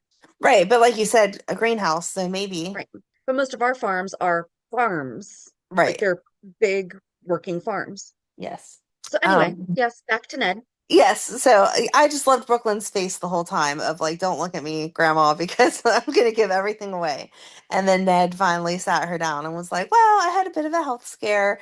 And she like flipped out on everybody and was like, why didn't you call me? You know, I would have come home. And they were like, yeah, that's why we didn't call you, which I felt so bad for her because that was insulting of like my own son doesn't want me to come and take care of him, or my granddaughter doesn't think that he needs my help. Like I am his mom. Think that it's also though they didn't want her to worry and she had just gone through all I think if she had just been away on a pampering weekend or something but hadn't just gone through everything with Monica that Right. they probably would have, especially if he was not going to be okay, hands down. But I think that when they said like you needed that time, you needed Yes. to do that, and Ned did say though, he's like, Olivia was petrified. When she's scared, you pick a fight with her, and I'm not doing that. Mm-hmm.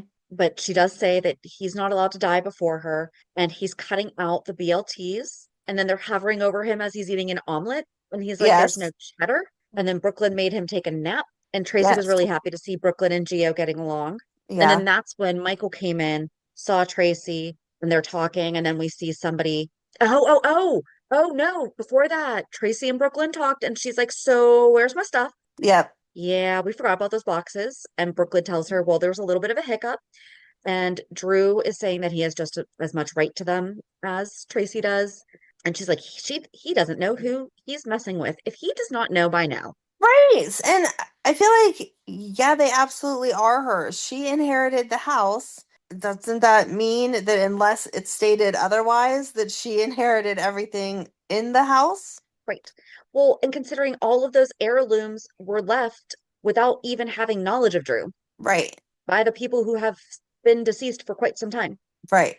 But Drew says that they're his and he's not giving them back no matter what. Which, again, funny that he gets up from the table with Willow to have that conversation because he's not going to show what a jerk he is in front of Willow. Right. And so then they call Martin and they're like, okay, Martin, we're not going to take this back to court as far as That was at the Metro Court where Joss and Michael were having dinner, and then Drew and Willow were having dinner yes. also. This is where, so I like Joss this week. I really, really liked, except for this time where she was like, I'm going to go get a hostess. It's mom's hotel, so I have the right to refuse service. No, you don't. No. You just said mom's hotel. Then Right. Michael mentioned, no, we're not going to do that because we're just not going to do that. And Michael was trying to be adult about it and was like, just let them eat their meal. We're going to eat our meal. Who cares? And then, of course, Drew has to be like, oh, we're going to go throw this up in his face. And so they get up and walk over to the table. And I just loved that then Michael was like, oh, did Willow tell you how she stopped by the house when she's not allowed? And Drew just got this face. And then he's like, oh, yeah, of course I knew that. And Michael's like, I don't think you did. So you want to come over That here? was great. Because Drew like parades her around and she just stands there like, I have to do whatever Drew says. And so I loved that Michael's like, yeah, how about you get the whole story before you come over here acting like you know what you're talking about? And they go back and sit down and Willow's like, I'm so sorry, I should have told you. And he's like, you don't have to apologize for wanting to see your children. I just don't understand where either of them thought that they weren't going to have an issue going to the grandmother of her children, her ex-husband's mom's place, Right. and feel comfortable. Because Right. even if Joss and Michael weren't there, there's a good chance the owners would be. Right. And Willow is talking about just strangers. I feel like even more so if I was on trial for murder, whether I did it or not, the day before at least, I would be like, can we just stay home and order pizza? Like, I don't want to see Right? anybody else. I know I didn't do it, but I'm not in the mood. Tomorrow's going to be a draining day. I want to eat some pizza, maybe have a bowl of ice cream and go to bed. Okay. Well, So you why are want to we have out and your about? last meal at home. Right. Right. Like, what if Or this is your last meal at home? What if you are taken away at the end of the day? So I actually have somebody bought me a cookbook of people on death row's last meals. oh, okay. And it's prominent, known people who and what they had as their last meal. Or if you're taking me out, take me to where Britt and Brad went and buy me a $2,000 meal Right? because it's my last meal. I want to remember every bite. Don't take me Exactly. to the Metro Court. I'm sorry, that's not No, fancy enough. no, exactly So, right.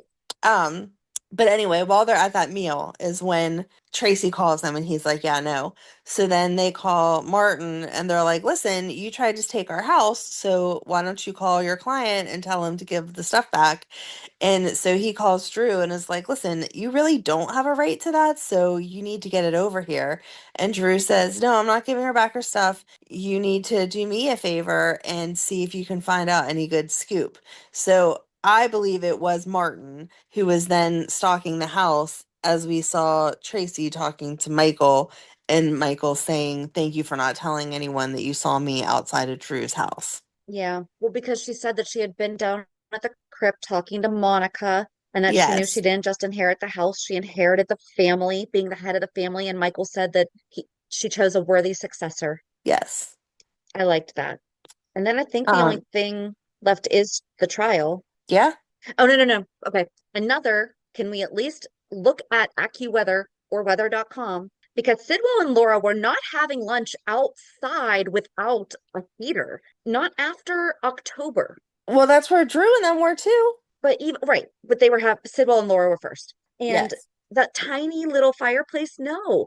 Even if you have those big plastic sides, Right. you still have a ton of heaters. Someone just needs, guys, seriously, somebody just come to Pittsburgh. We're close enough to New York. We'll go out, we'll show you around. You'll understand weather. Right. Leave your coat at home so you can freeze, and then you'll be like, oh, now I understand.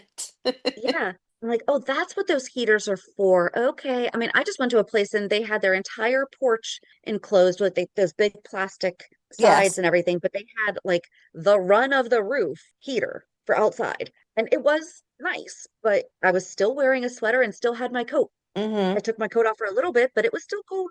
Right. But so they went to lunch and Laura's telling him to stay away from her. And even if she plays nice, like in the public now, the public already knows what she thinks of him. So they're not going to buy it, whatever. He says that he's buying Sunny's peers and needs her endorsement about it. And then Kevin shows up because he called her office Yep. and her receptionist, her admin said that she was at the Metro Court and she's like, well, I tell Kevin everything. And this is where Miranda was talking about that Sybil's like, oh, great, you're one of those couples. And then he's like, well, that's unfortunate because I don't need you, Kevin. Right.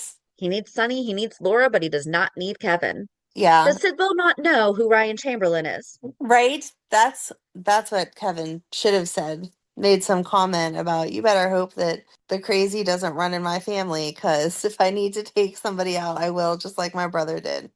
Yep. Yeah, I think other than court, that's it. Oh, Carly overheard Nina on the phone outside and she thought that she was trying to get a plane Yeah.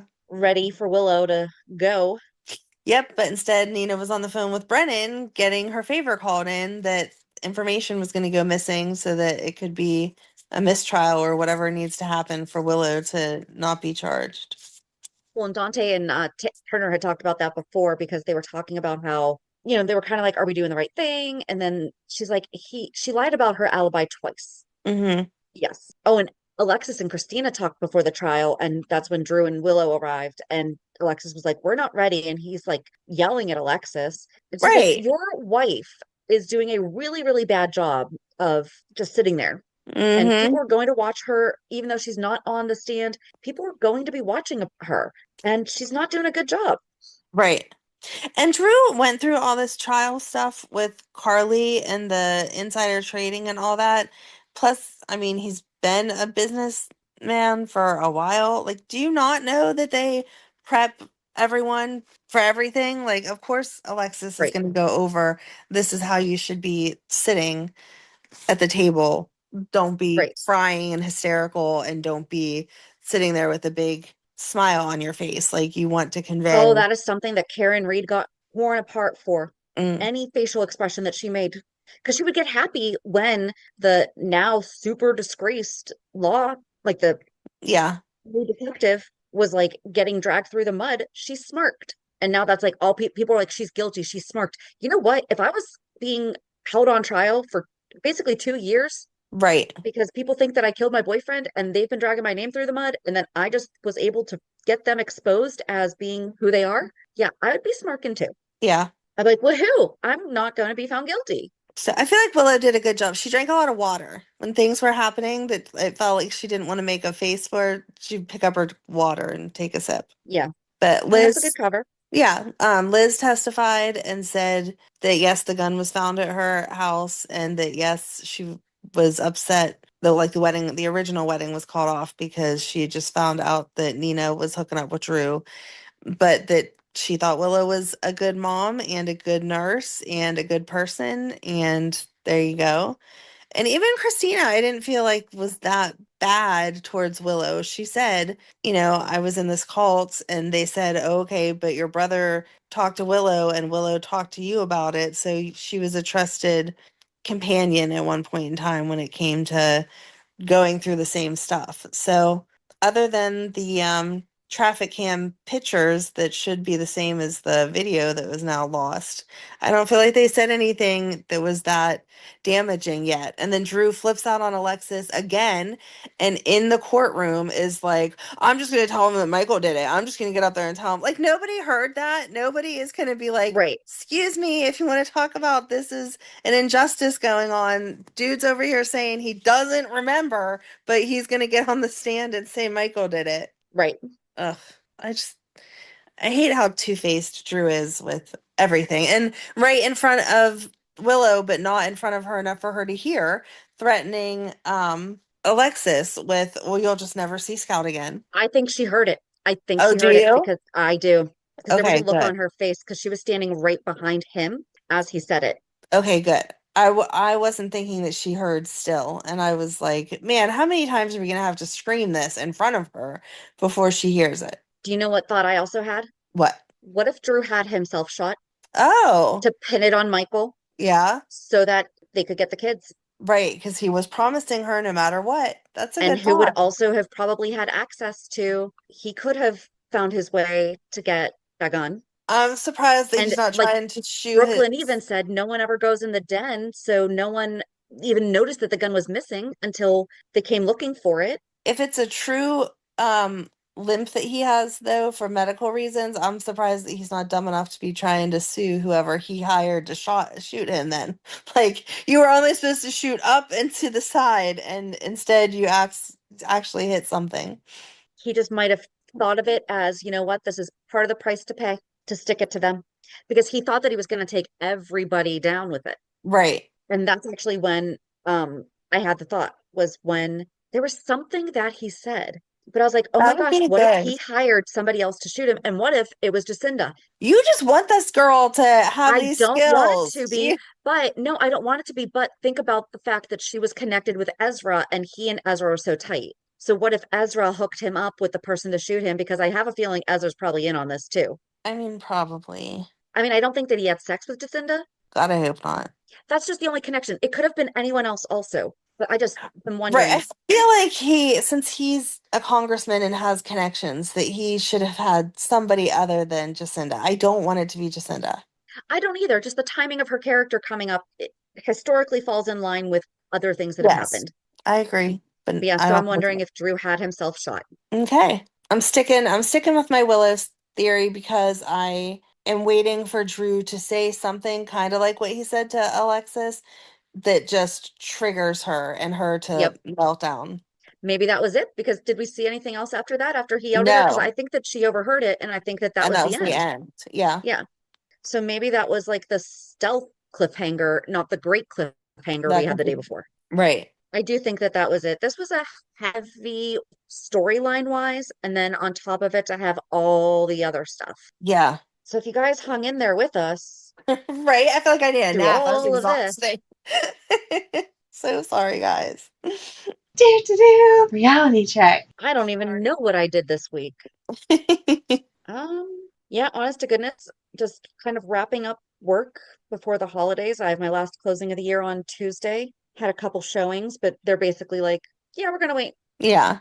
And we had a holiday party for one of my networking groups that was like 60 people came to it. This started off as our Thursday morning group meets at 8 a.m. and it's a smaller group. And it started off years and years and years ago. There was maybe 20, 25 of us that would do the white elephant. And now there was 60 people at this lunch. And somehow we got it done Oh, in, wow. yeah, got it done in 2 hours, including lunch. Wow, you're super efficient. So it wasn't me, but it was, yes, it was good. So, and my daughter came, so that was fun. Oh, nice. hmm That's seriously, and we had dinner before our last yoga class of the year with everyone. Did you use your boozy fudge that we got whenever we met Yes, Rita Sofer as yes, your gift? and yes, and I included a $5 scratch off ticket, and I think person that picked up the bag didn't pull out the scratcher ticket. Oh, hmm well, come on, people. That could be $1 million I know. winner. Well, and I said, I was like, there's also a scratch off ticket in it, but again, huge room because people Mm, were stealing the ones that had scratch off tickets in it. So part of me is like, did they not see it? Or part of me was like, did they just not want to see it so that they okay. kept it, which is that's shady. And I don't know the person that, but I also, the person who picked it up is not somebody who typically attends the meetings. So Okay. I don't know them. And I hate to automatically assume that. Right. Well, I'm sad that it wasn't someone that you knew better though, because that was a good present. So I would like to have heard them be like, "Oh my gosh, where did you find this? This is so yummy." Yep. Yep. How about you? It was a pretty chill week. Wednesday I went out to dinner with a friend because her birthday was last week and we just had not had time to catch up or whatever. And we went to Outback and I had to get their holiday drink, which is a gingerbread martini, because it comes with Ooh, a little koala bear that is dressed in a Santa suit that clips onto the stem of the glass. So I'm not usually a martini person, but it was good. They that is do adorable. they do also have a dirty soda type non-alcoholic that you can also get the Clippy Bear if you are not into drinking or not of age to drink. But Good. yeah, I went for the gingerbread martini. It was yummy. I just not my favorite. Friday, I went over to my sister's house, and her husband and me and Ryan and Matt and his girlfriend just did like a little painting activity, which I again have no artistic ability whatsoever, but I was trying. It resembles the tree. It has the stuff that's needed on it. Um, and just had dinner and just good conversation. And my sister's husband loves to bartend and make like fancy holiday drinks that we've never had before. I have no idea what's in them, but they're Oh, always delicious.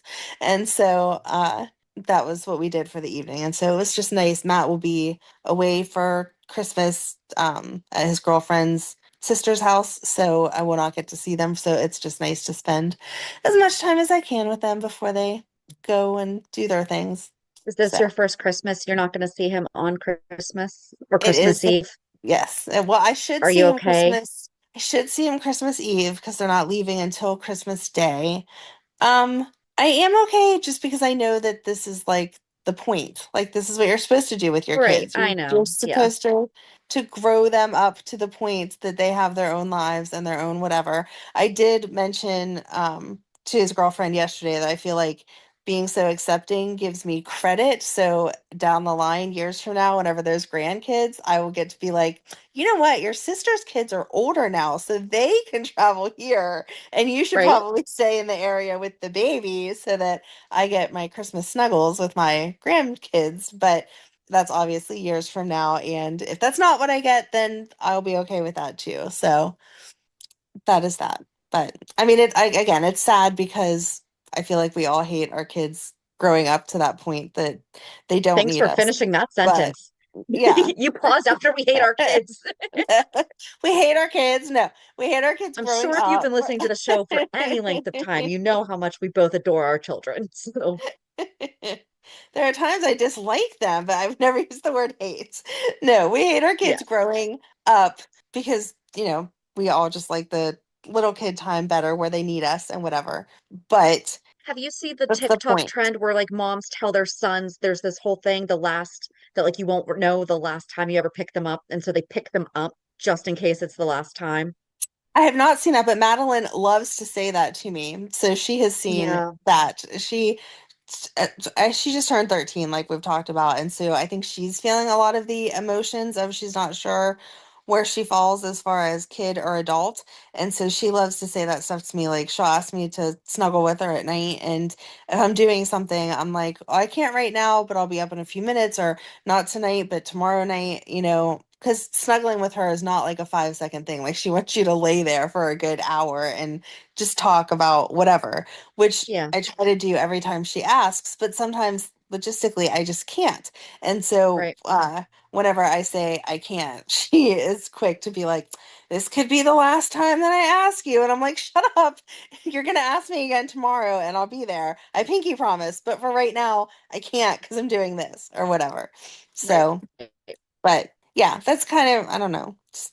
I'm trying, like I said at the beginning of this month, I'm trying to enjoy the moments of the season instead of all the stuff with the season. So it was nice to paint ridiculous things and eat yummy food and drink yummy drinks and just talk about whatever with my son and his girlfriend and my sister and brother-in-law. And Ryan too, You I might want to guess, but start doing something that I started a few years ago where I make like photo albums of everything that we've done throughout the year. I've skipped some years, just but gonna that say, way, like, I that's what they get feel, for Christmas. Like, I made us full albums for Boston, and then I oh, made that's cute. myself, my daughter, and Erica one for just our girls' trip. So that way, when they open it, they'd be like, wow, this was a really good year. And they get to keep that, and it's something that's always going to be. And there's definitely been years that I have not made them, but my daughter still goes and grabs like the Oh, earlier that's ones and sweet. like looks through them and is like, remember when we did this? I did not do a full year one for this year just because I was doing the other two. Mm-hmm. I also wanted to do one for Paul McCartney and ran out of time. That's what I was doing when I said that I was running when I didn't want to do the didn't want to record on Monday. Got it. Yep, Yes, I that was remember that. you And that's saying. what I was doing while I was listening to All's Fair, was finishing up the Mm. while I was listening to one of the least family friendly shows. I was doing a very family friendly thing. But it does. It helps refocus on this is what it is, not Right. stuff. Love it. But yeah, so join us on Thursday as we bawl our eyes out. Officially finish Bobbie. Yes, We'll be okay. sure. So have a good weekend. No, yeah, have a good Week, week. Oh my week. God. Have a good Christmas week. Oh, yes. Wait, well, yeah. Yeah. Merry Christmas. Merry Happy Christmas. Hanukkah, whatever it is that you celebrate. Happy, Right. joyful, merry, woohoo, all of it. Yes, exactly. Whatever If you don't celebrate everything, hope you have a good day. Exactly. Whatever your moments are, happy of those. There you go. Yes. Happy moment. Happy moments.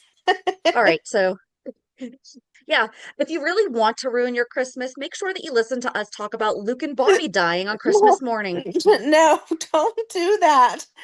I'm sorry. This is the one I almost time. feel like maybe we shouldn't release.